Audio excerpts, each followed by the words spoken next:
Yeah.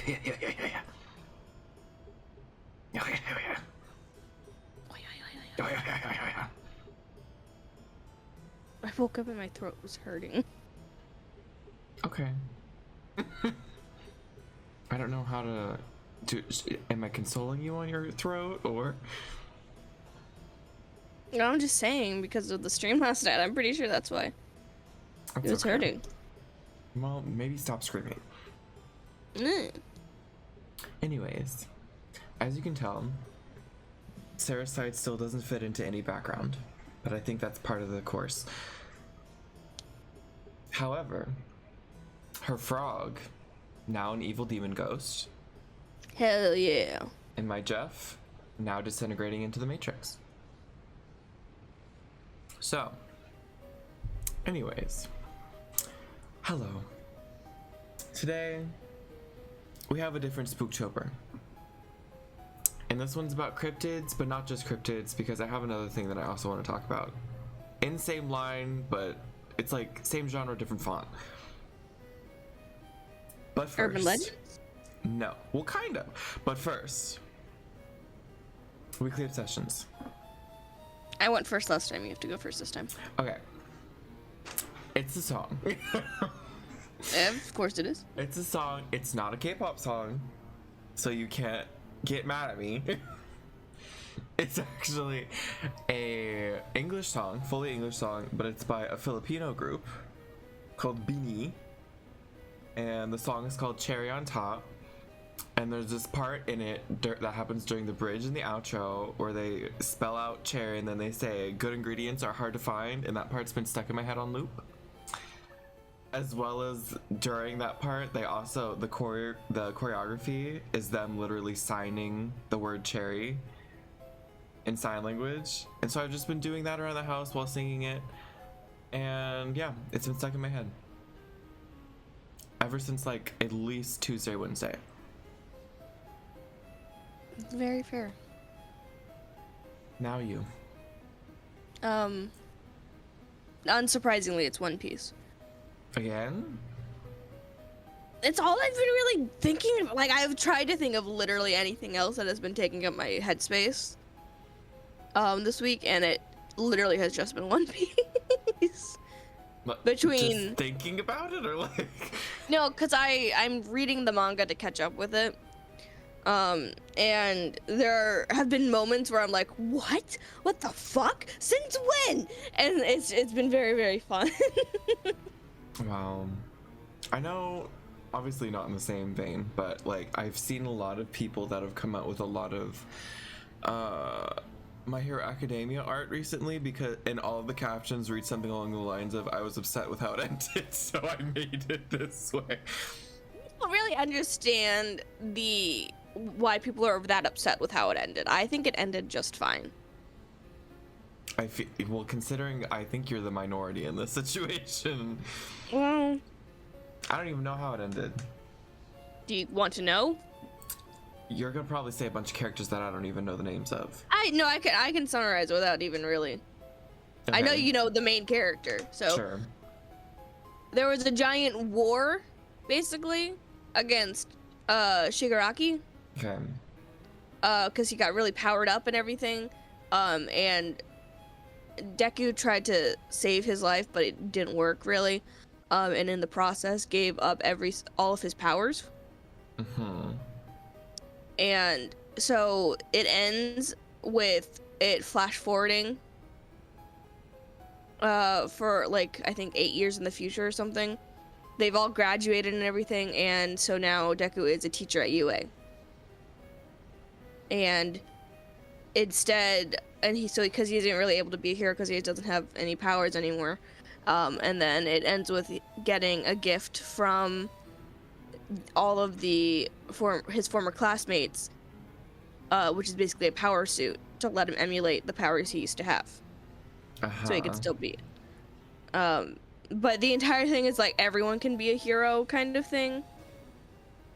I think that might be what people are upset about.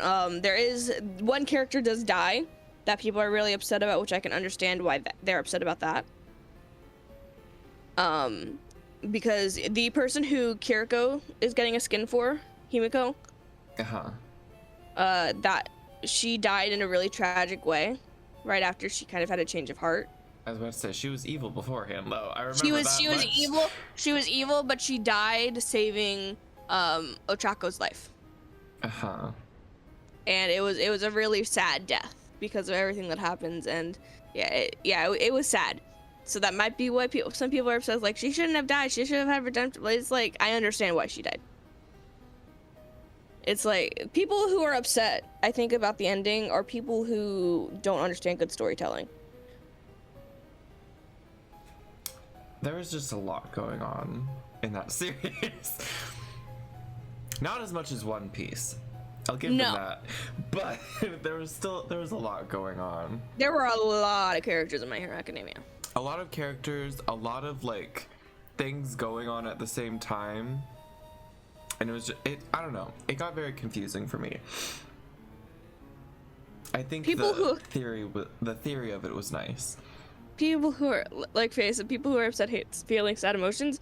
Meanwhile, I've been watching One Piece for most of my life, so it's like I'm well acquainted with sad emotions in terms of anime. I don't know if I could be sad about a pirate.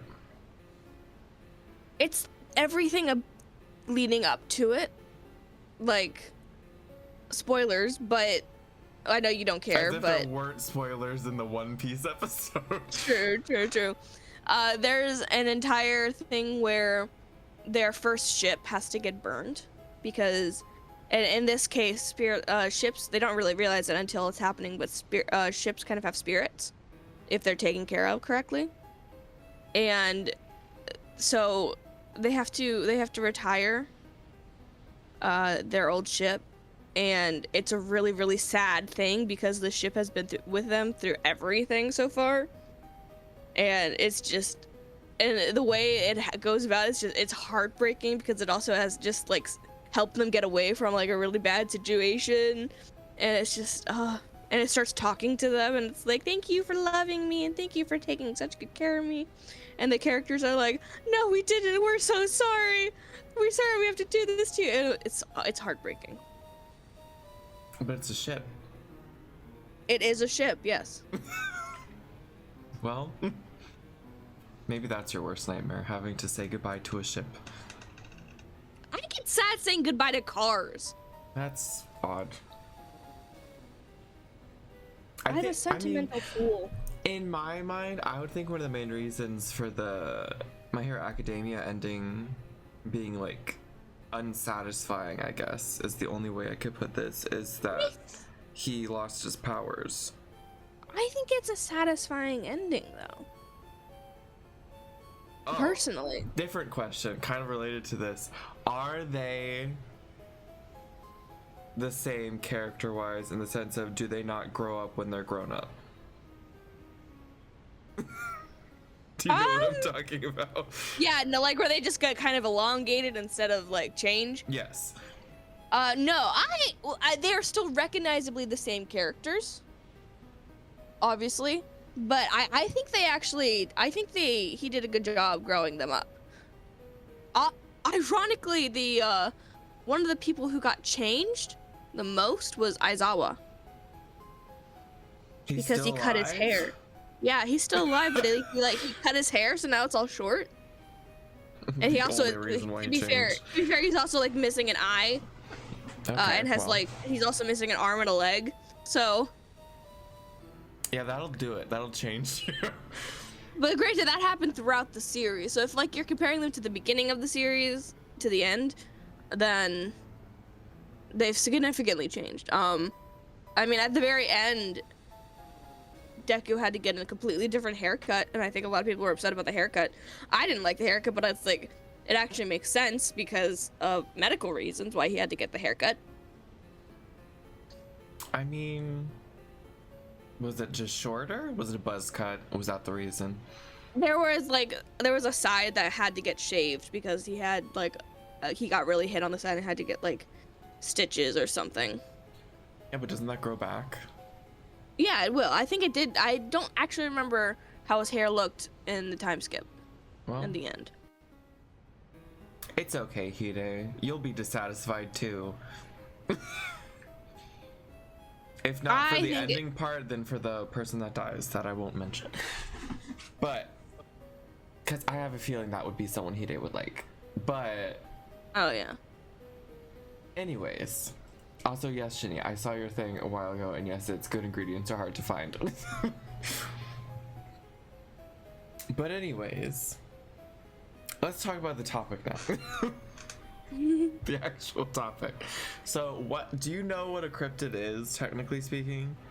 It's, I think, definition wise, it's kind of like some sort of animal that can't really be explained, that people think they saw. I think, to be fair, okay, I don't know whether or not this is actually being upheld by like people in the field, the quote unquote field of cryptozoology. Yeah, because I have the Wikipedia page up, a list of cryptids. Because that's the thing. I don't know whether or not it's upheld by the fact, like, because I feel like a bunch of other people, specifically scientists in different fields that were to look at it, if they would even look at it, would say that it has to do with folklore and stuff. Or like just passed down stories comparative to actual proof. Versus like if they were in the field, they would probably say this is technically like biological science in a way of trying to study and find new species.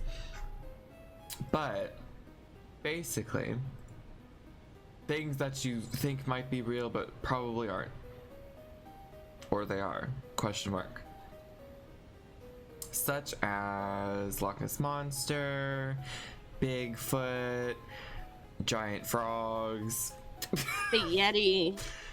That's the thing, there's a lot of variations on Bigfoot. Mothman.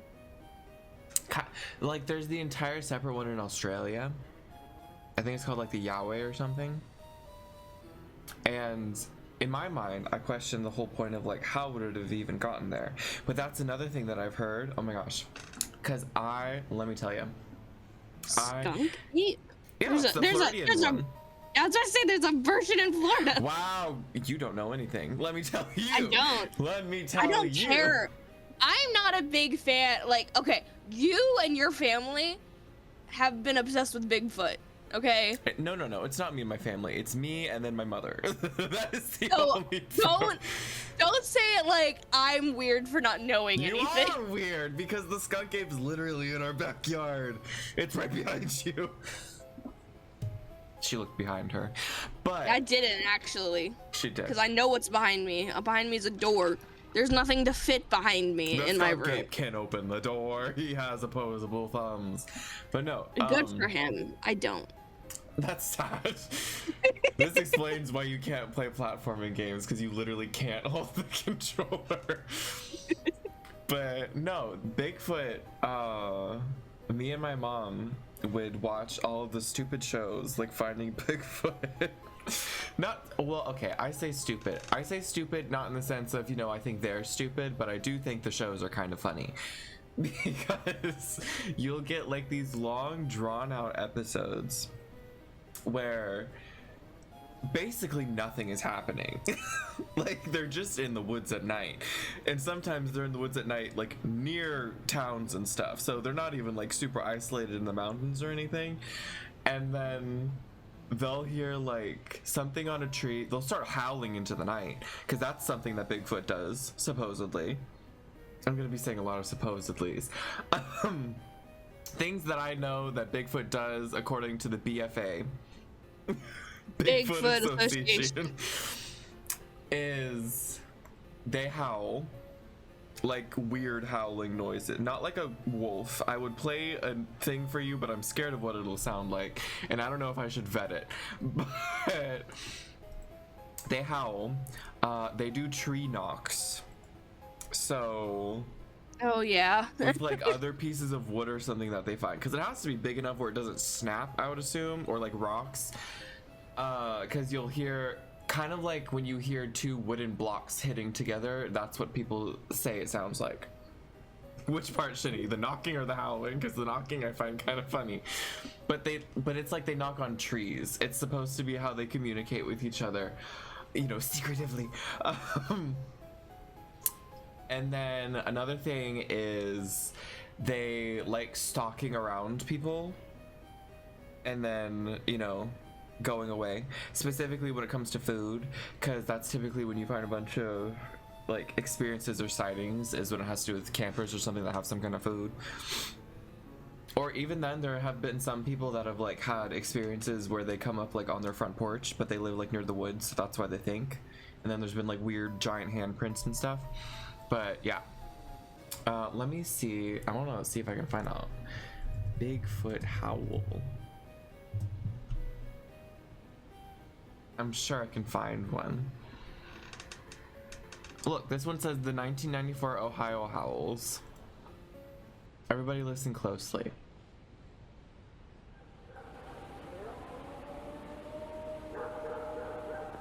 Not the dog.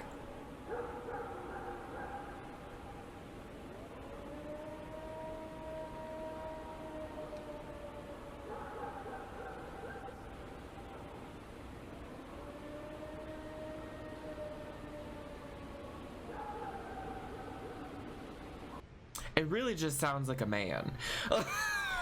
It kind of sounds like a tornado siren almost. Well, maybe he was warning them. Impending doom. Yeah, it sounds like a siren. It just sounds like like it has that drawl to it. That's the funny part though. Literally, that's what it sounds like, or at least that's what people say they sound. Because the only time you're ever gonna hear one, because I can tell you from watching many of Bigfoot shows, the only time you're ever gonna actually hear one is through a recording that someone else has given you. Which that could have gone through all kinds of things. Because they straight up just sound like men howling into the night. Not like a wolf, but just like moaning almost in a way. Like, oh, like it's weird. But Jeff's being disintegrated into the Matrix, Mikey, okay? Wow, Mikey. So you're concerned about Jeff, but not Bartholomew. No, I think he should be concerned for himself versus Bartholomew. Yeah. Bartholomew has exited this plane of existence, but no. He's now Bartholomew the Destroyer. I can actually segue the whole warning siren thing into, let's talk about the Mothman. Mothman isn't like the initial sighting of Mothman like some people who may or may not have been high. Okay, I can't speak to that front. I've never heard that angle, but I won't discredit that. But to my knowledge, one of the first documented sightings of the Mothman was in, I want to say, Virginia. And it was specifically a bunch of kids driving out to like this abandoned factory slash building. And they drove out there, and this was like back in like 60s or 70s or something. Yeah. Possibly even earlier. But they drove out there and they saw a weird shape that kind of looked like a man, but it didn't really have a neck that much. But it had like glowing red eyes. And then they freaked out, obviously, if you see that, because it was like giant. And they got in the car and they started driving away, to which they heard like a really high-pitched shrieking noise start to follow them, and it was flying after them. And it was like matching their 80 miles per hour speed in their car as it was screaming at them. But Faye, we just talked about it. Okay, cryptids versus creepypasta. Cryptid, I would say, are more things that have genuine, some kind of folklore to them, versus creepypasta, I feel like, was mainly birthed on the internet. Yeah. And was specifically made to just be a fake, scary story. Versus cryptids, I feel like, aren't necessarily, they could have been, but the origins are very much unknown. Because, like, and then with the Mothman, that's like the first recorded sighting that I can think of specifically. But he's around, I'm pretty sure, isn't it like Point Pleasant in Virginia is the town?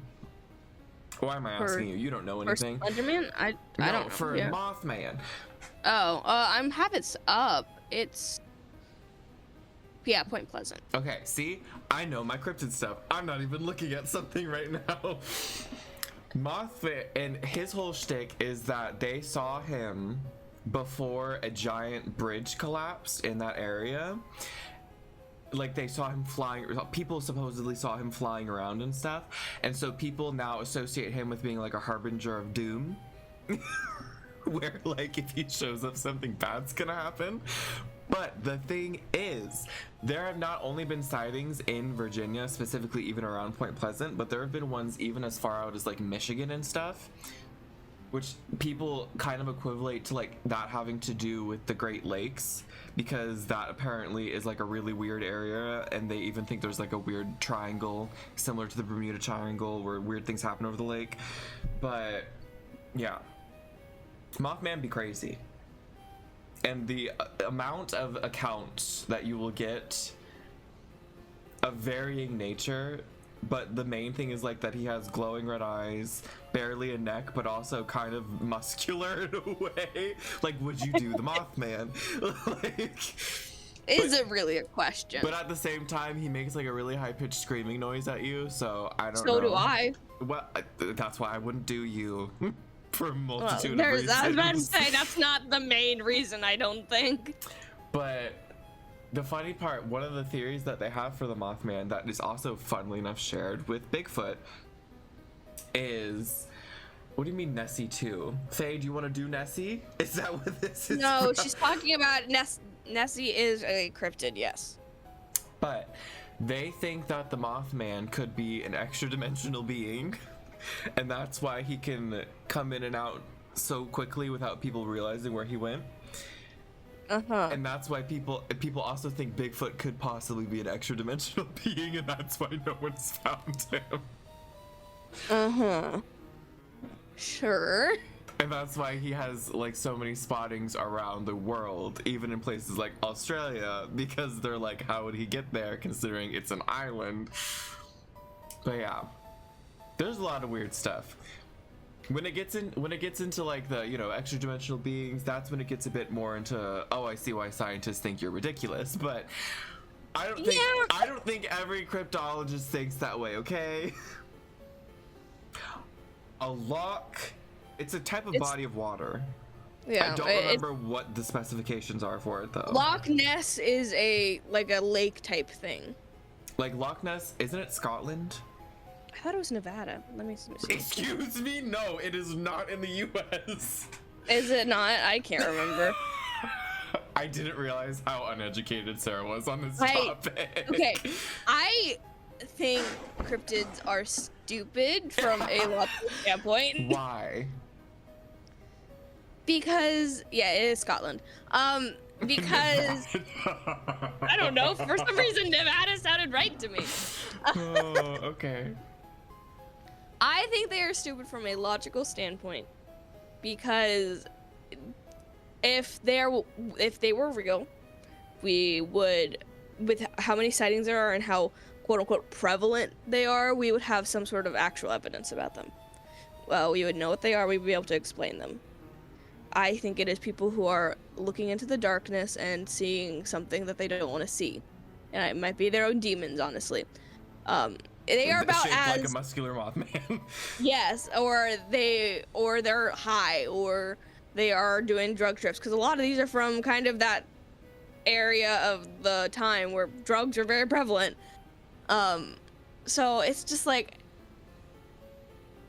I can't really take them seriously. They're fun stories, and like they're like good campfire stories. Like, ooh, there's a Bigfoot in the area. Like, okay, ooh, but like I feel like the things that we do know about are a lot scarier than things that we supposedly don't.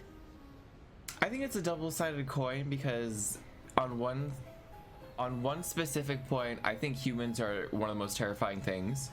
Yeah. Just because of what they're capable of in multiple aspects, but also I think the unknown is just as terrifying for a different reason.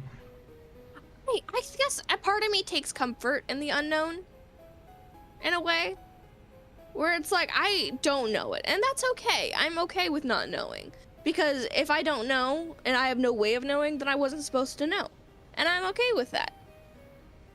Isn't that So- literally like the entire fuel behind Eldritch Horrors, when you know something that you weren't supposed to know and then you go mad from it? I guess, maybe. Okay, Hide, first of all, don't put slander on any of these cryptids' names. You don't know whether or not it's gonna kill you. Well, a polar bear isn't a cryptid. I don't know. To Hide, it might be. He's never seen one in person. New cryptid just dropped. Like, but I don't know.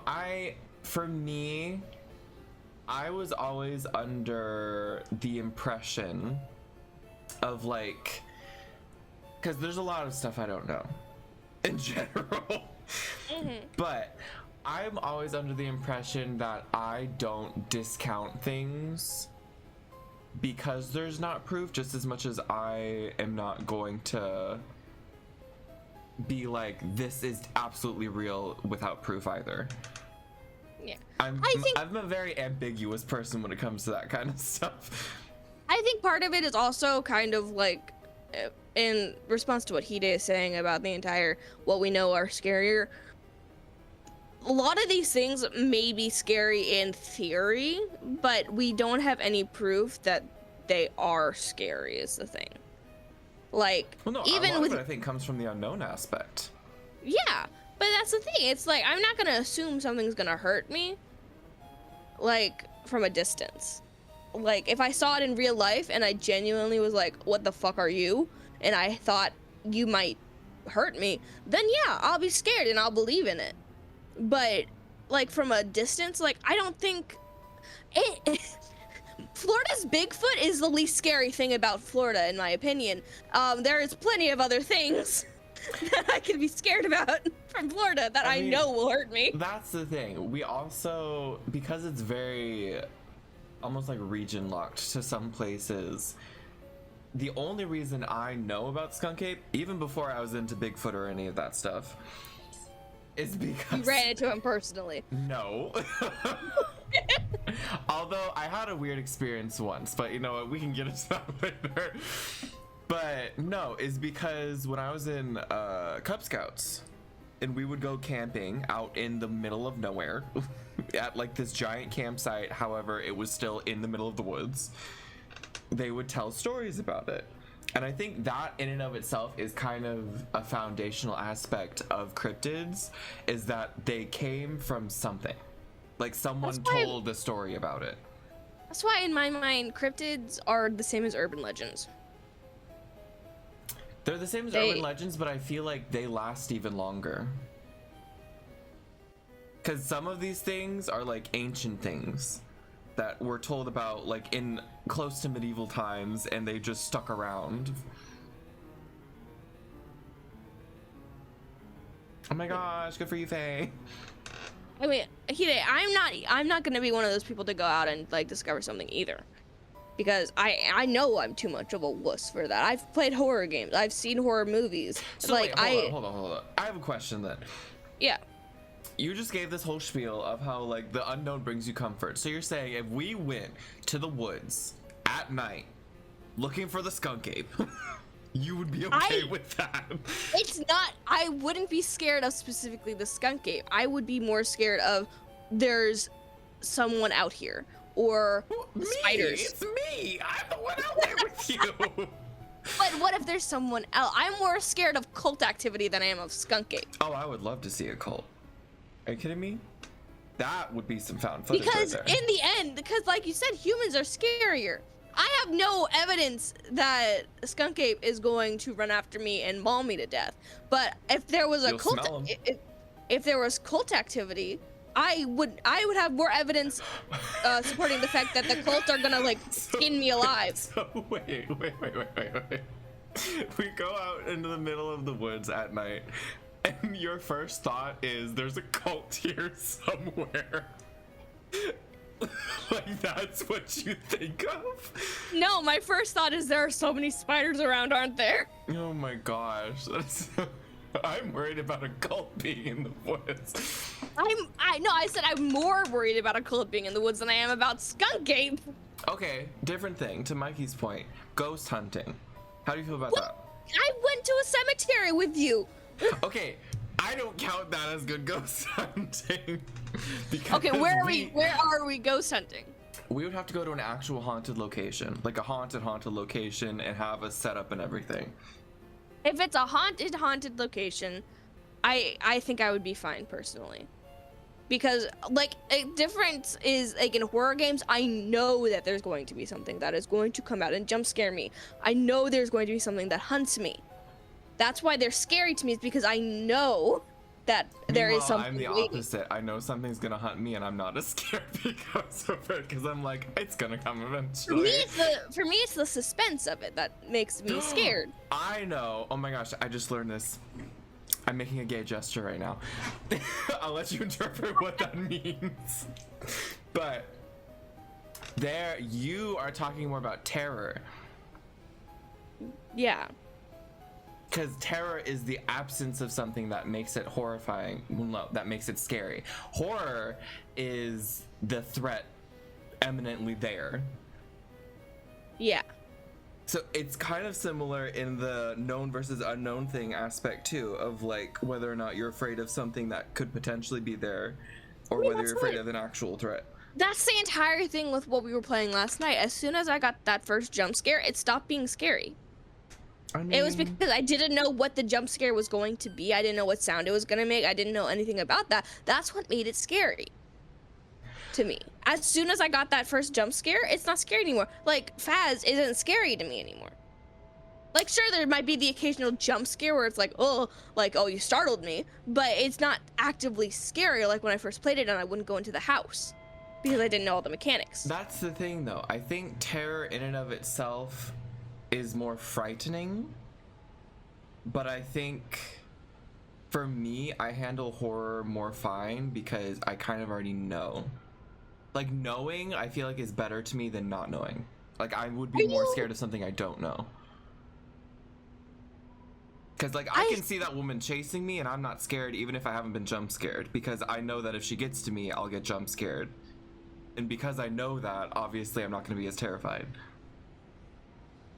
I guess, like, because there is the fear of it's more the fear of not knowing exactly what they will do, but there is comfort in the fact knowing that I at least know that they will do something.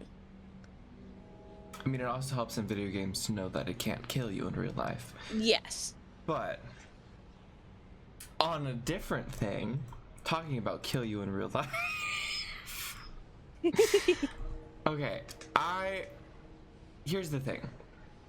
Already going back to Bigfoot, but the amount of variations of him are weird. Like, because it feels like no matter where you go, if they have a specific legend around Bigfoot, it's a specific legend to that region of Bigfoot. So, like, you'll have the Yeti, you'll have the Yowie, you'll have Tennessee Wild Man, you'll have the Skunk Ape, like, and they all have supposedly different things that make them what they are. But it makes me wonder if this is like fully a folklore based thing, if people just heard something from somewhere. Because that's the other thing.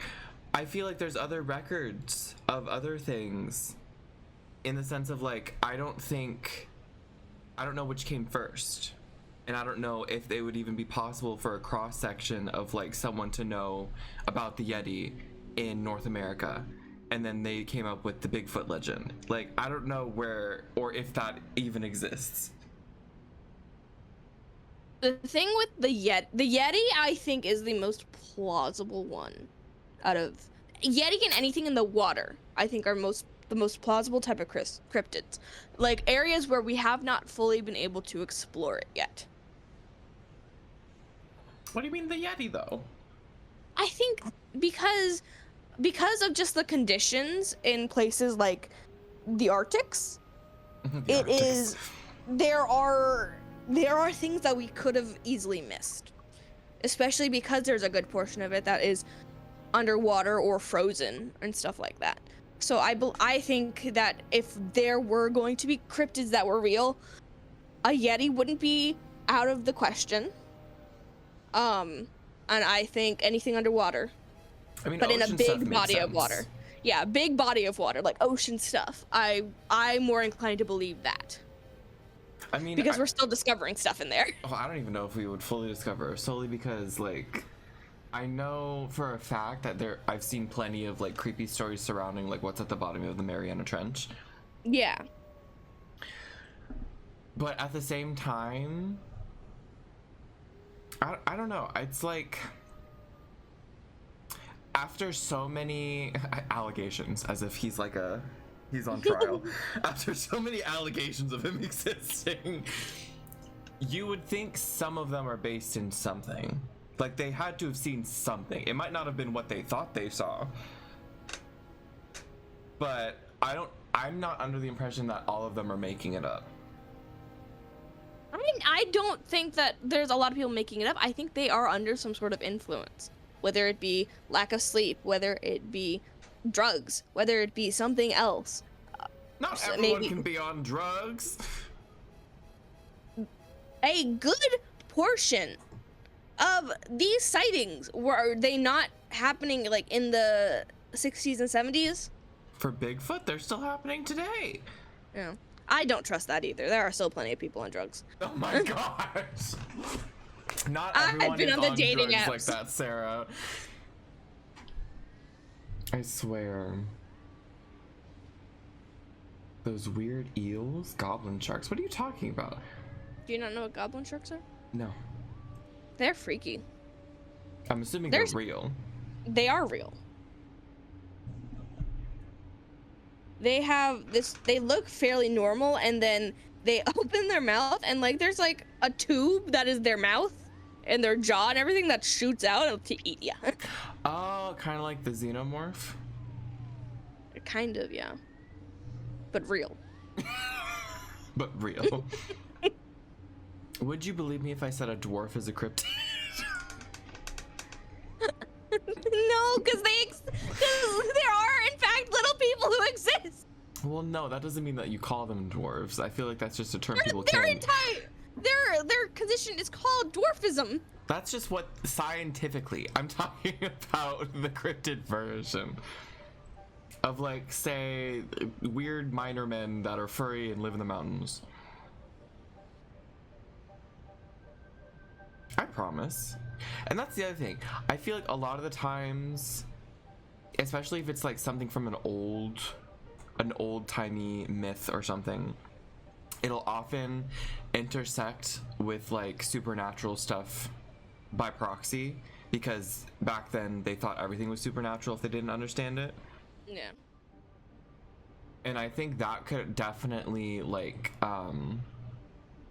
go into how the stories and stuff evolved over time and became kind of like this weird mythological super story that people fear. That's the thing. I think that's another reason why I kind of think a lot of it's bullshit, because people like to stretch the truth. We are inherent storytellers by nature. Like, we want to make things fantastical if we have the opportunity to. Because if it's not fantastical, what are we? What is this? Who are you? But that's the thing. Like, just because the story has gotten so warped to the point where it's like he had giant wings and glowing eyes and no neck, and he made this high-pitched screech. Okay, if you're driving, maybe there's something wrong with your car, and that's what caused the high-pitched screech. Maybe you saw a big bird. Maybe something like that. A really big bird. A really big bird. But like, or there was the shadow of something, and it gets so warped to the point where it's like, it was all of this, and it could do this, and it feasted on human flesh, and it's like, now you're just getting ridiculous. Okay, then I have a different question. Because I know this exists, because people exist in general. Did you know? People exist. Sometimes I wish they didn't. But no, when it comes to people that have these experiences of like encountering or seeing something that they did not previously know anything about, what is it then? If it matches the criteria of the thing that it is related to. Like, if someone were to say they saw something that resembled what people often talk about with the Mothman. Like, they looked up in a tree, they saw glowing red eyes, a really big body, no neck, big wings. It flew at them, disappeared. But they didn't know about the Mothman before that, and they had to like go look it up first. My first question would be, was it dark? If it was dark, darkness has been known to mess with your vision and mess with your senses. If you are in a dark, especially if you're in a place like the woods or something like that. Like, did they shine a light directly at it? I'm confused why that's what you go to.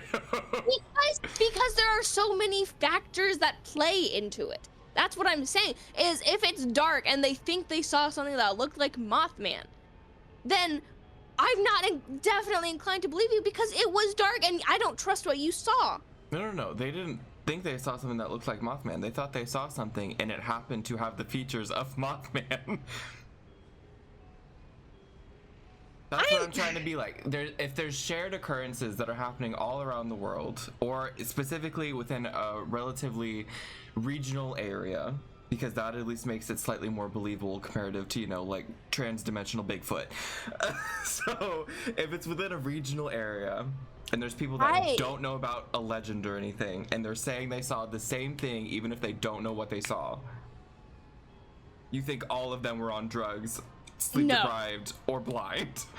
No. Okay, you've misunderstood me. I am not saying that there's not a chance in hell any of this is real.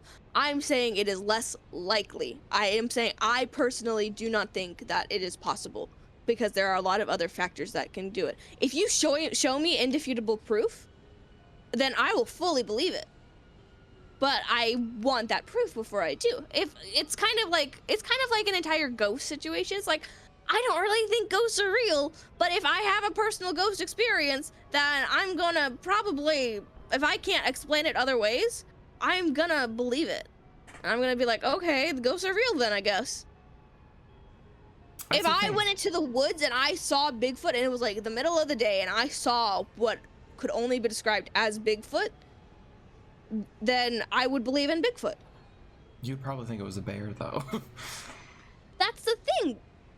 Who says that all the sightings that they found have not been bears? Oh no, I absolutely think a bunch of them were probably bears. Just because similar characteristics. Hide, listen. Sometimes you just go to the woods. Or you're Sarah and you fear the woods because of cults and spiders. Or, God forbid, a spider cult. That's the thing, Mikey. Mikey said you think an oarfish was a monster if you didn't have a concept of what big fishes are.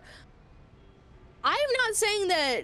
The thing is, monster is so subjective. Yeah, look at me. It's a term that is purely based on your own personal beliefs of what a monster would be. I feel like monster is always based off of like fear. Exactly, but that is so specific to the individual. That's why there's that entire truth of you're not a monster or something like that. And like heartfelt stories and whatever. Like Beauty and the Beast. Like, you're not a monster. Literally, like, it's entirely based on individual beliefs.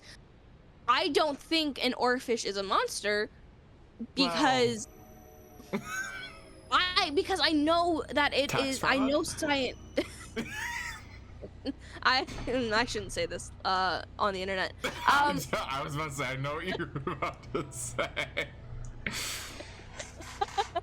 But like, because I have the knowledge to know that it is not a monster. I know I have the information. Like, if you're basing it of like, would I consider it a monster if I just saw it in the wild with no? But to be fair, if I was in a place where there was an oarfish and I was just seeing it blankly, I don't think it matters if I know what it is or not. I would be scared anyways, because it's a big fish, and I'm presumably in the middle of the ocean.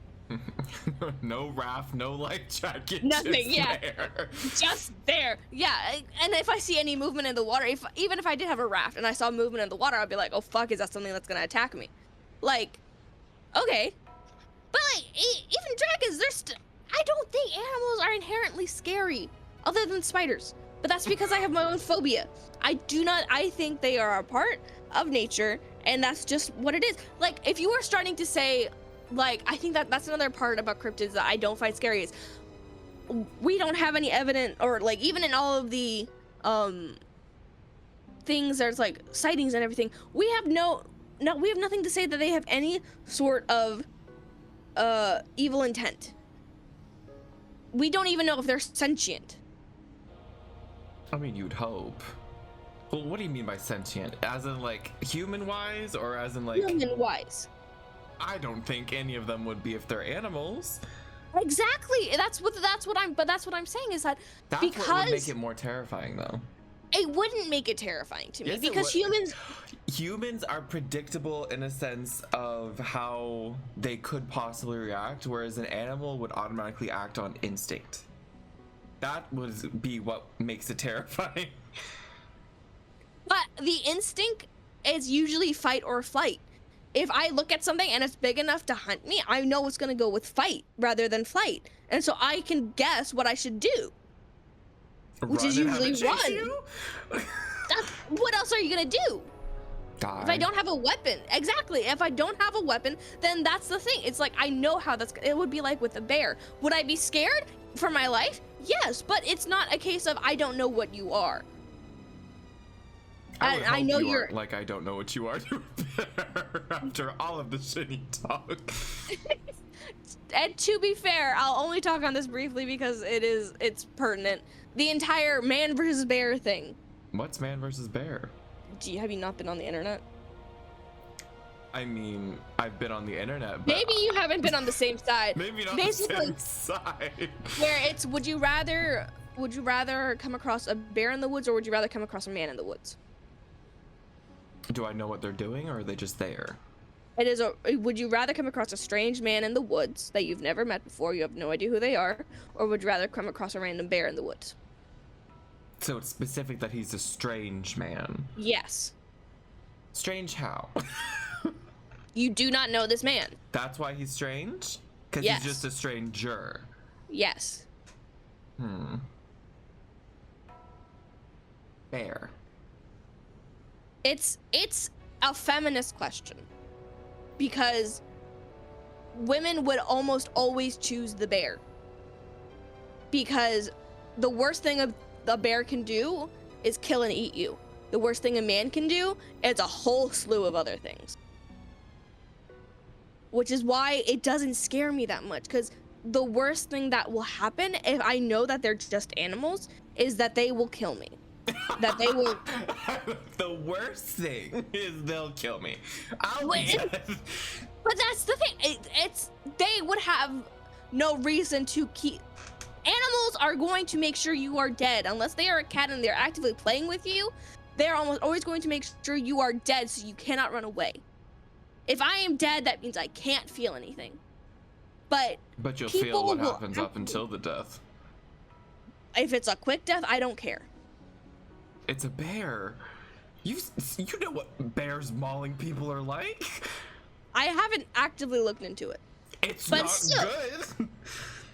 But it's not like how a person's not going to assault me. A bear's not going to assault me. Well, what do you consider assault? I feel like a bear can definitely assault you. Assault versus sexual assault are different. Sexual assault. No, a bear is not going to sexually assault me. Well, I mean, you don't know. We have enough evidence of bear attacks to know that the chances of it sexually assaulting me are low.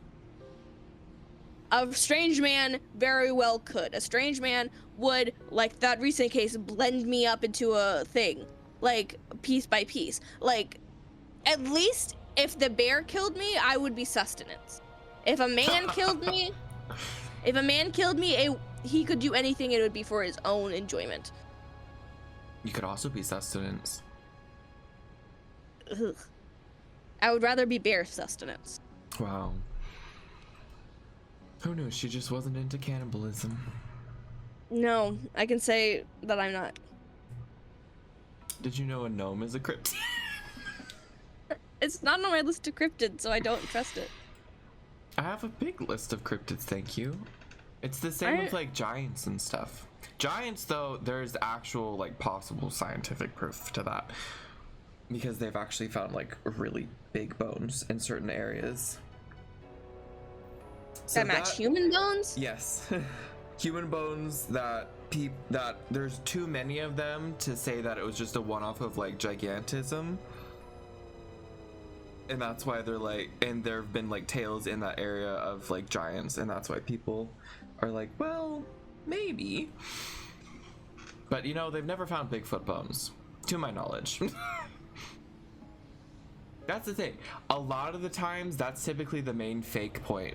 Other than just like a random sighting or something, a lot of people will always claim to have a body of something. And it's just a fursuit. Yeah. But that's the thing.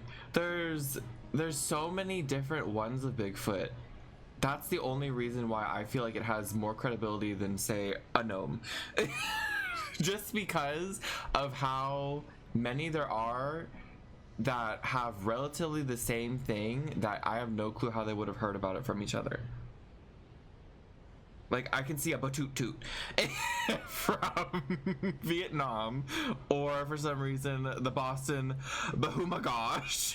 I don't know why they're called that. Oh, right, I remember the bunyip. This is also an Australian cryptid. That's the thing. Australia itself is a cryptid to me. Send me your list, because it's not as big as my list. I mean, no, it's bigger than my list.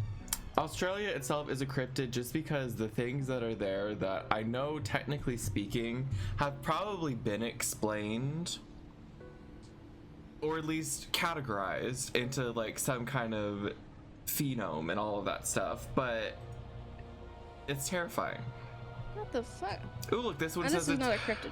the Grunch Road monster in New Orleans. It's an alleged chupacabra. That's the thing. I've heard different. Okay, tell me this. You know what the chupacabra is, right? Yes. What version of it do you know? Because I've like heard it doesn't. Isn't versions. The main version I know isn't it something that like breaks in and eats goats? It sucks goat's blood. I'm pretty sure that's literally what chupacabra means. It's like goat sucker. Yeah. Don't read into it. I will say anything in Australia, I would believe. Australia has a lot of things going on. Australia, if I ever visit Australia, assume that I am not of sound body and mind. There's a reason why literally all of the populace is on the edge of it. Because they're hiding from something in the middle. Yeah. All of the outlands. But no, I've heard of two. The core is the same of where it like kills goats and sucks their bloods and everything, but I'm pretty sure it did, Mikey. I've heard two different descriptions of what it looks like, but those descriptions are shared amongst different people. In terms of like, I've heard one, because this is people like trying to make sense of like why this is even urban legend in the first place, or a cryptid, where people think it looks like a hairless dog, and so people obviously trying to make sense of it are like, it could just be a dog that has mange or something, and that's why people think they saw something. But then on the flip side, there are other people that say it looks like some kind of weird reptilian creature that like obviously has no hair too, but it's like weird, smooth, possibly green, all that stuff. And those two things are like separated to different things, because the chupacabra, it originated, I'm pretty sure, in Mexico, but that's not the only place that it's supposedly been seen. And so I've always wondered, was that just like a creation based off of someone wanting to do a different spin on a story or something? Because it never made sense to me how you could go so vastly different in descriptions. Yeah. From like a hairless dog to literally a reptile. Well, those are the ones that I'm like, okay, sure, yeah, this happened, kind of thing. Also, from what I'm learning, Scotland's fucked up. They got a lot of things. We should visit Scotland one day. Do you remember, oh my gosh, do you remember that Scooby-Doo episode where they went to... No. How? They went to this haunted castle off of Loch Ness.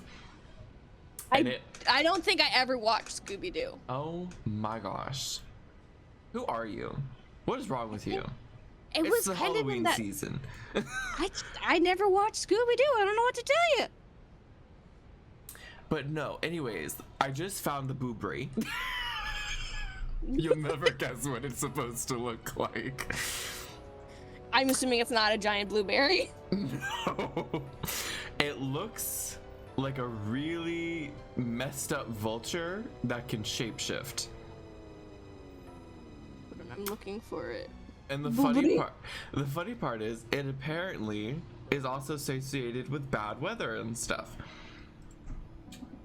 I think it's another thing is that a lot of cryptids feel like Omens. more like almost modern day gods type thing, where people are using them as a god.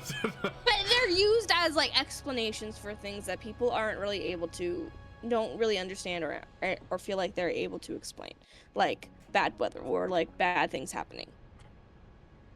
Oh my gosh, Jabba Fofi. It's a giant spider. Oh, I'm not looking that one up. Oh, this one. Okay, this is what I can talk about because I know about it. So, I'm assuming. What am I saying? Of course, you're not gonna know. There's this thing. I know, right, Hide? Bigfoot is a god, clearly. But no, I'll make a shrine to him next time we stream. But there's this thing called the Fresno night crawlers. Oh, I do know about those. And I knew about it from way back when of the original footage because I remember there was other stuff that came out after it that I was interested in because of how weird it was. I'm not saying it didn't look explainable, but it definitely looked odd for a cryptid. Honestly, out of everything, I want the night crawlers to be real. They look so stupid. I want to hug one. Literally, for those who don't know, Fresno night crawlers, essentially, the only way I can describe it is it's like if you took what a classic ghost looks like, but instead of having like an open sheet, it has two legs. And it's just a head with two really long legs. But to me, it literally just looks like the entire body is made up of a sheet. Yeah. Like, it's flowy for some reason. But the original stuff was obviously in Fresno, California. It was like this footage that this guy had, which was already weird why he had that old CCTV setup, but I'm assuming whatever's going on in Fresno would have to do with that. But even then, basically it's this footage that shows this weird thing walking across his lawn. I think it's two of them. It was either two or one. It might just be the one, and then I'm thinking of the one in the National State Park footage. But I remember a lot of people were questioning what it was because, like what me and Sarah said, it just looks like ridiculous and like a sheet that has like weird legs that someone is puppeteering to move. But then there are other sightings like it was either Nevada, it was somewhere nearby desert state wise, where it was in a national park that there was like this footage of it that wasn't as grainy as the CCTV footage, but it was still like obviously not good footage because it was at night of them because it was two of them, what people thought was a mom and a baby were walking together through like this trail around trees and stuff.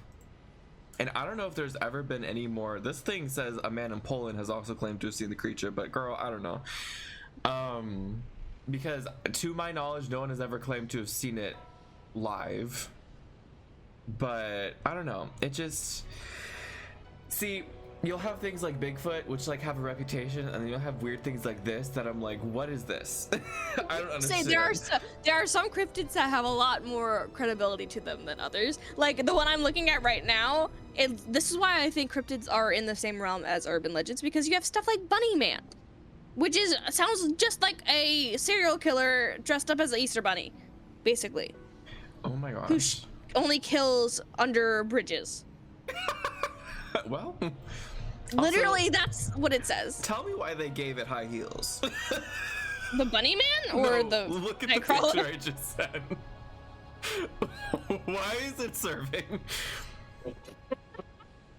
I don't Honestly, know why. a gay icon? It's so stupid, but yeah, like I think because like I also found one that's apparently it's known as the Coney Island monster or also the airborne frogman. That apparently was spotted by many residents within the summer of 1880. That's what I'm saying. At that point, I could believe they just saw a weird ass fish that they didn't know what it was, that was just like coming out of the water or something. But apparently they said it had wings. Would you want a frog with wings? Depends on how big it is. Butler gargoyle. Gargoyle. A Mothman-like creature. Papa boys? The fuck are Papa boys? Not the Hat Man. He just appears when you take too much Benadryl. Daddy Bouchon. But yeah, I don't know. Oh, different question then. What would you consider aliens? Are they a cryptid? I think they could fall into cryptid categories. Like in terms of like Flatwood Monster level? Do you even know what that is? No, I don't. Okay.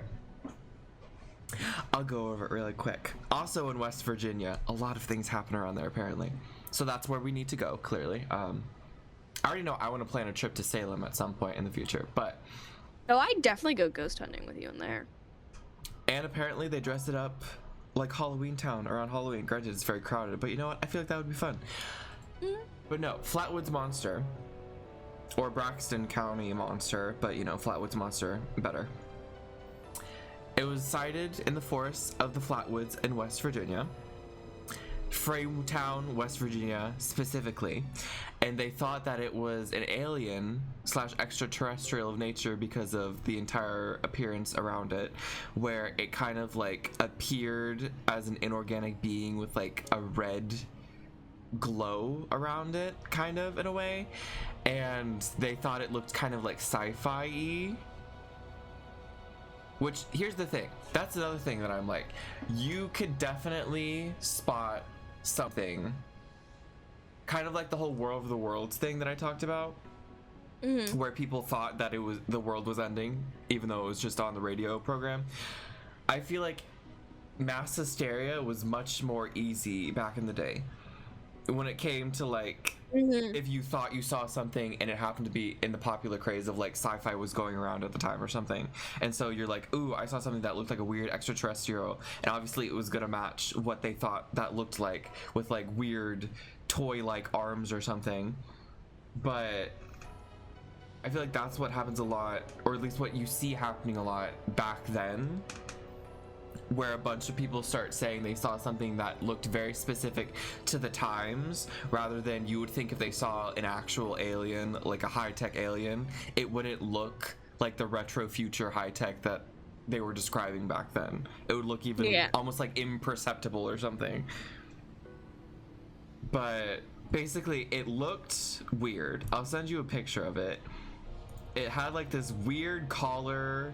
It was kind of serving. It had a snatched waist, but it was because it also kind of looked like it was wearing a dress. But wow, it okay. had like glowing eyes. There was like this red glow around it, and it was levitating, and apparently they smelled weird stuff, and there was a really large pulsating ball of fire behind it that they thought it was its ship. And I don't know, it's like, and because of this alien has not only had multiple interpretations of what it's actually looked like, but also it's become kind of like a pop culture icon for that specifically, because technically even like an iteration of it appeared in like Majora's Mask. Okay. Like, so I feel like there's a lot of blend between when a myth / urban legend becomes much more not popularized, what's the word for it, Mainstream? Not mainstream. It's like when you make merchandise off of something, capitalize off of or something along those lines. Because I feel like that happens with Bigfoot too, all the time. Yeah. There's all kinds of things.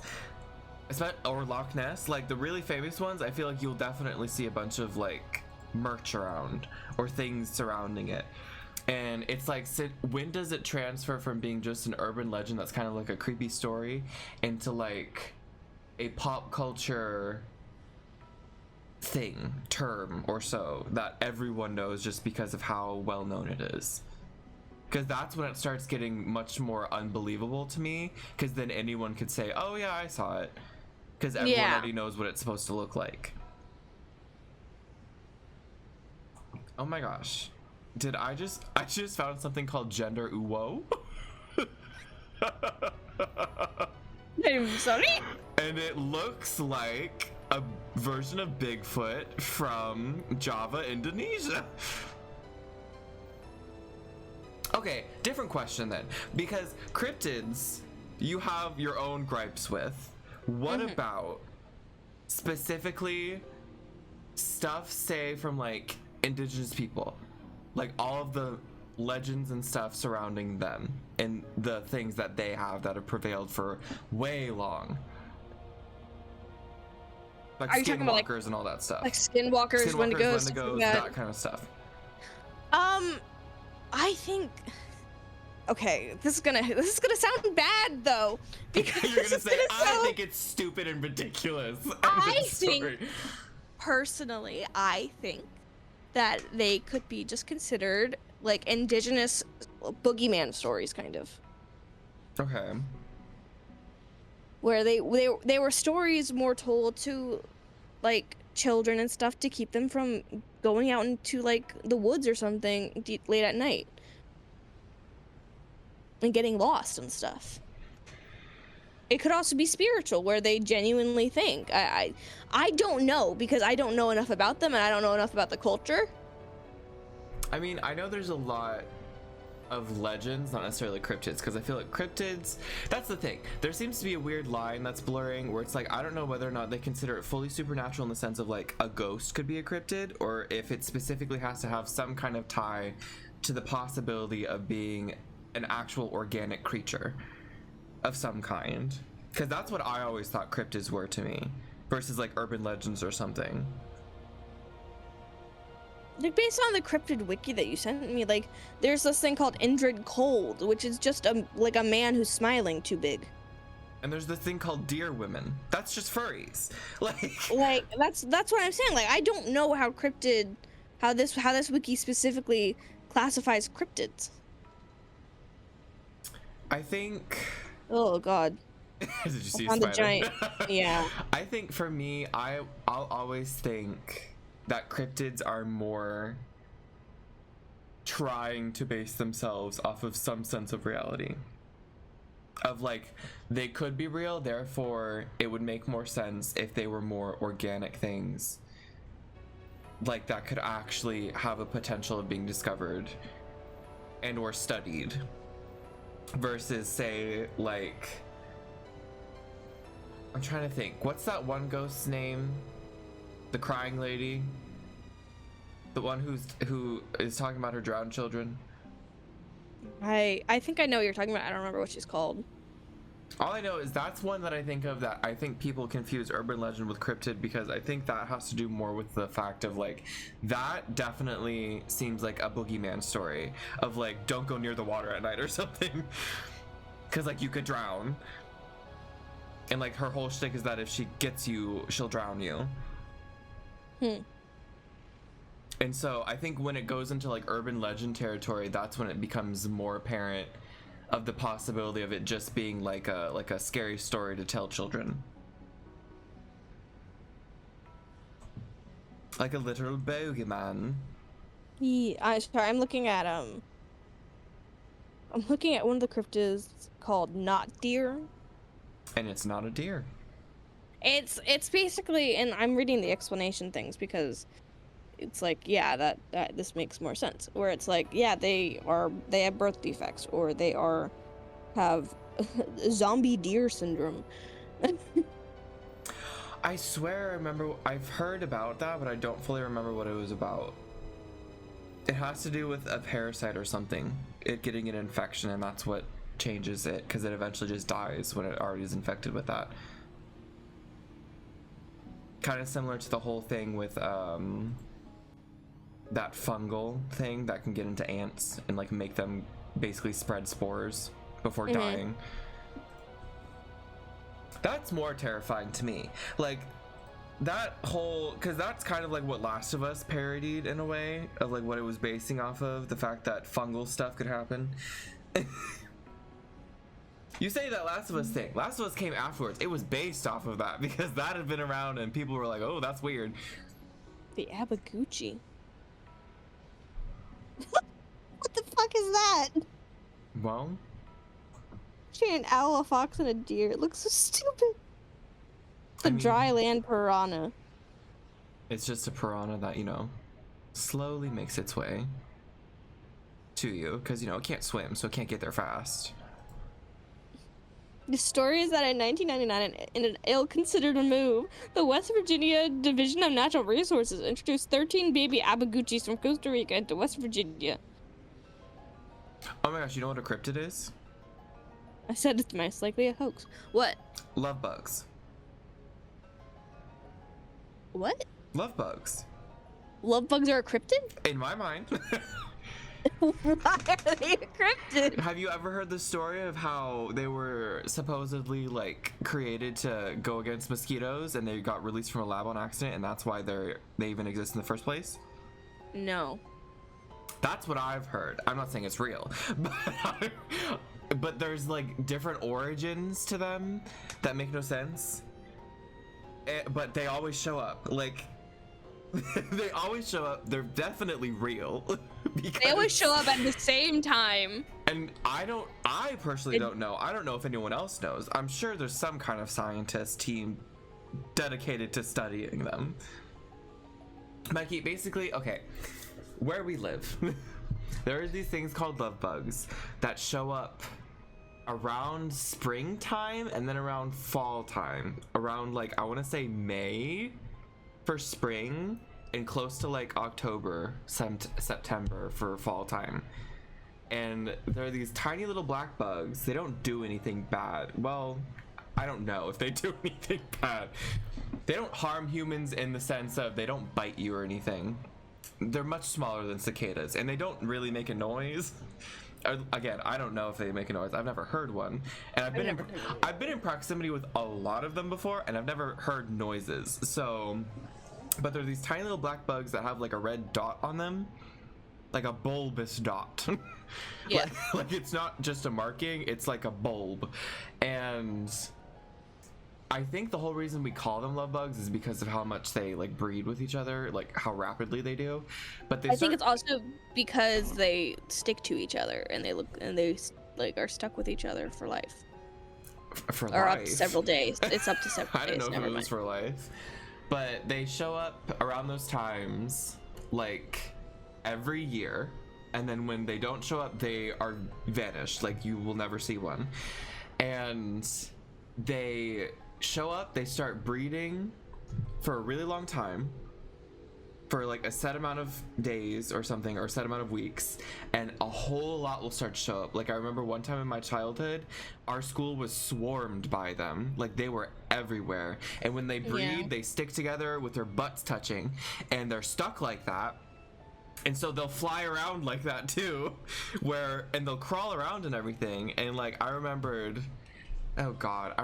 one of my friends at the time ate one.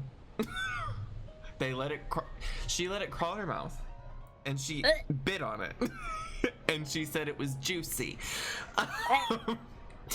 But they would just crawl all over you. They wouldn't bite you or anything. They would just be there. I don't even know what they eat. Like they have to sustain themselves somehow.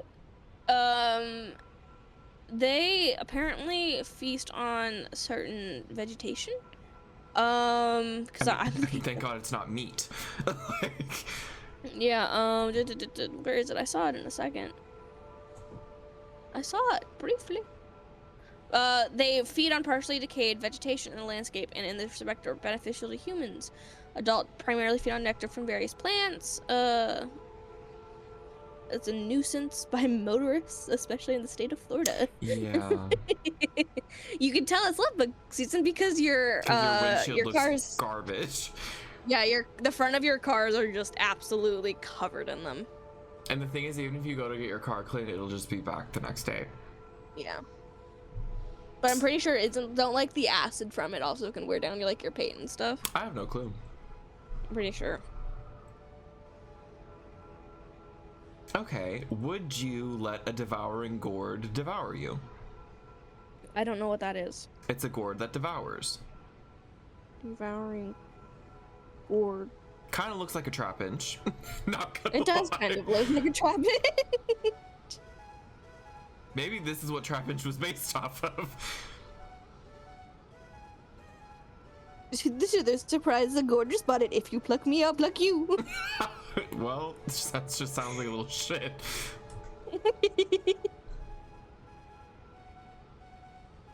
But that's the thing. It came the size of a house, uprooted, about swallowing everyone in the village.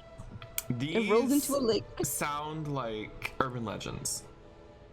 This is so stupid. I would keep one as a pet.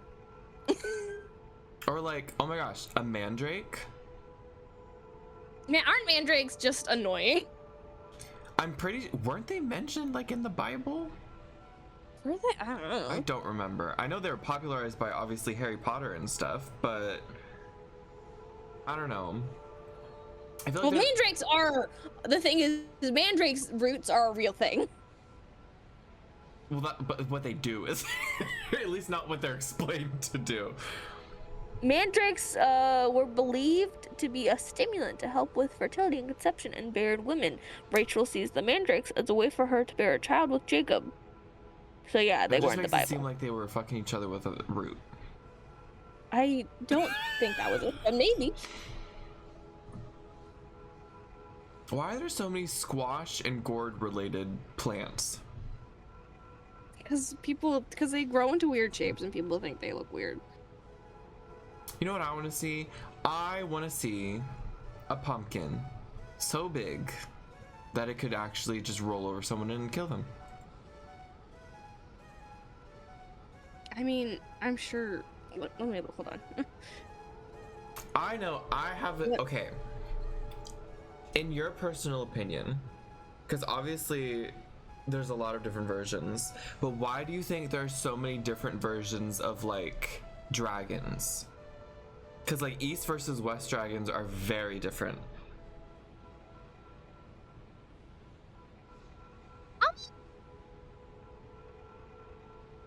I'm sure there's like an actual like historical reason why, but it makes me wonder if they saw different variations of reptiles that were more regional to their area, and that's what changed how they perceived what a dragon could look like. I'm sending a picture of what is considered the world's biggest pumpkin. I don't think it's gonna be rolling over anyone though. Probably not. But then that's the other thing. There's also all of those times like in maps where they would have the sea monsters behind, which I guess you could consider. Well, do you consider a serpent a dragon? I think it's part of the genus of dragons. Why is that pumpkin so lumpy? That's what I'm saying. They grow as gourds grow, they grow into weirder shapes. But yeah, I feel like would you consider Loch Ness monster a form of dragon?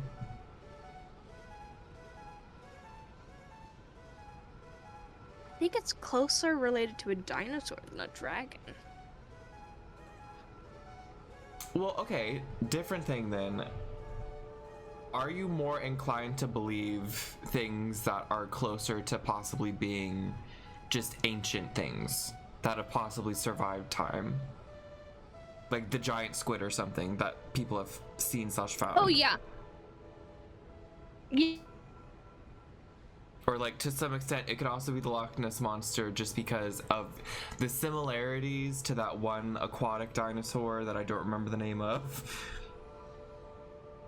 Like, I know a lot of people, because that's another one of the theories for Bigfoot, is that it's literally just a very old ancestor that for some reason never died out. But I feel like if they do, they have to die at some point, unless they're immortal beings, of which that's a whole different thing. But if they die at some point, I think if anyone found bones in the woods that resembled humans, they would want to alert someone. Yeah. So you would think you would know if something So like unless there's like a colony of them and they are burying or doing something with the bone. Yeah, that's another thing though. There was I don't know if it's a theory or if they genuinely believe this is true, but I remember something that was mentioned in the Bigfoot show multiple times was how they bury their dead. I'm thinking, what? Are you kidding me? Because at this point, I feel like they're starting to make this superhuman hairy man. Yeah. That's in the wilderness, who knows exactly what to do to avoid detection. But it's like, okay. The thing is, even if it was a case of they were burying their young, how deep are they burying? Or not their young? They're burying their young so they can't grow up. Wow. If they are and that's why they're dying. If they are burying their dead, how deep are they burying their dead?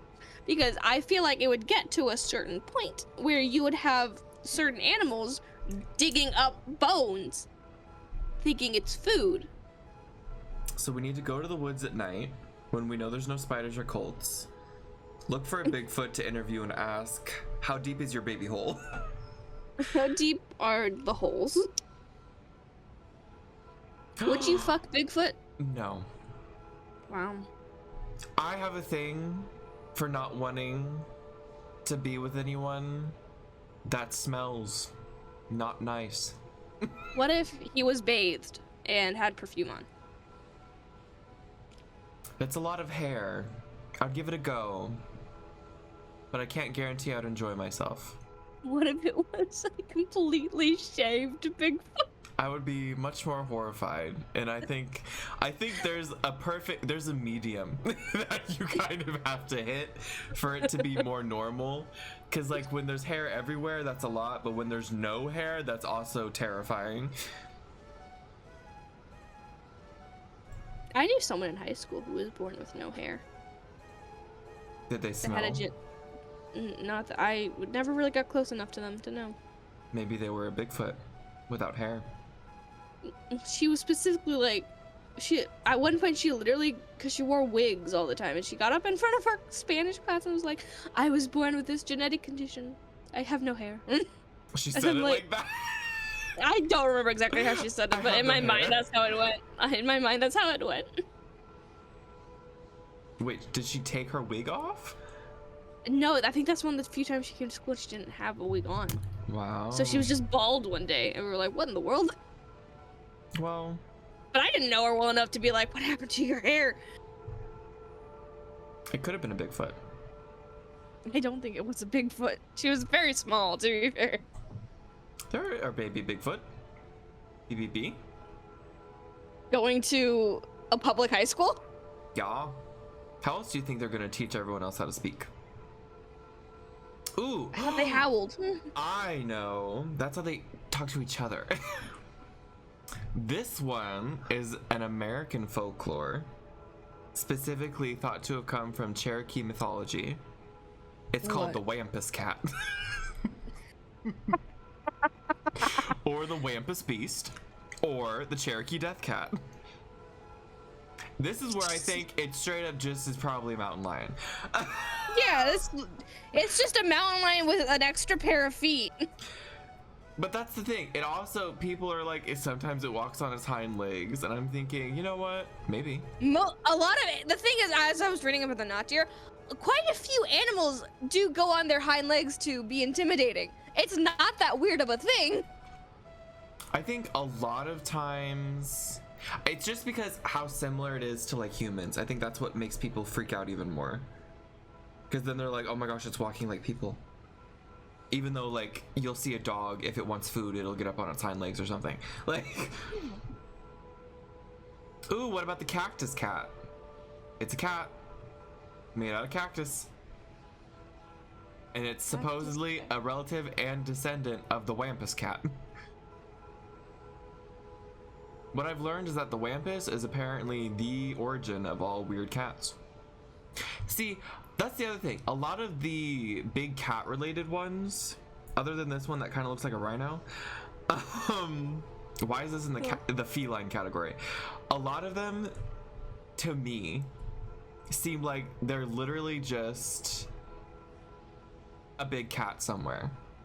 Literally. But the issue is, the only issue I find with that, in the sense of like, I understand that it could definitely just be a big cat because that they exist, but the locations are where I think it's weird in some cases of like, why would there be a mountain lion out there for no reason? Or how did it get out there? More importantly, I guess. Like where? Like, I'm pretty sure there was a UK one or something where I don't remember what it was called, but literally people thought it was like this ghost panther when I was like, it's probably just a panther. But in my mind, I'm thinking, how did a panther get there? like on the English countryside. Why would there be a panther on the English countryside? That's the only question I have. It's not that I don't believe it could be a panther. It's that I'm like, why is it there? Like, what weird trading incident or like circus animal escaped that suddenly it's living off in the middle of nowhere? I mean, there are pumas in the UK. Scottish wildcats. Here, Shania, I'll read out the cactus cat for you. It's a mythical creature and a fearsome critter that's reported in the American Southwest. It's described as a bobcat-like animal with thorn-like fur. Just sounds close to Jolteon. Sharp bones protruding from its front legs and a branched tail. The cactus cat has been sighted in the southwestern desert in states such as California, Nevada, New Mexico, and a few sightings in Colorado. This is where I literally am just like, maybe it was a bobcat that like had weird dried out fur in some places that made it into spikes. But apparently cowboys and pioneers of the 19th century made up tales that these strange beasts were coming out at night, slashing open cacti, exposing the sap. I'm assuming to eat it. On later nights, the creature was said to drink the fermented juice. Oh, they wanted to get drunk. Cactus juice, sake. This caused the cats to enter an intoxicated state, stumbling around and rarely attacking travelers. So literally, these cats were just getting drunk off of cactuses in the middle of the night.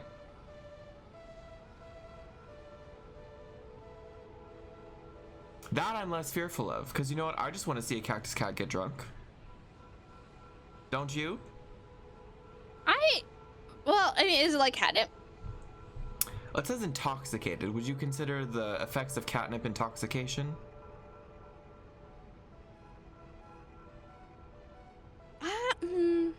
Shanice had catnip tea and she said she felt weird. She said she had it a long time ago though. I mean, apparently the attacks were rare, but they happen from time to time with frontiersmen waking up to find welts on their body from the cat's barbed tail. That makes it feel less like an attack and more of like it was walking around and it happens to be spiky. But it says despite these attacks, the cactus cat was not considered an aggressive creature, except towards cacti. But apparently it says it had a unique and haunting wail that could be heard at night. I'm pretty sure bobcats also just sound creepy at night. Like when they make their noises, because they don't sound like normal cats. Hold on, let me look up what a bobcat sounds like. Here, let me find bobcat noise. I'll do this and then we'll wrap up. Late night bobcat noise. Bobcat noise night. Bobcat scream in woods. Here, this is perfect. Everybody ready?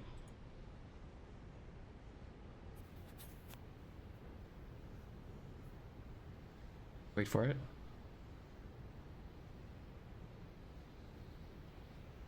I swear if this is a jump scare video, I'm gonna be pissed.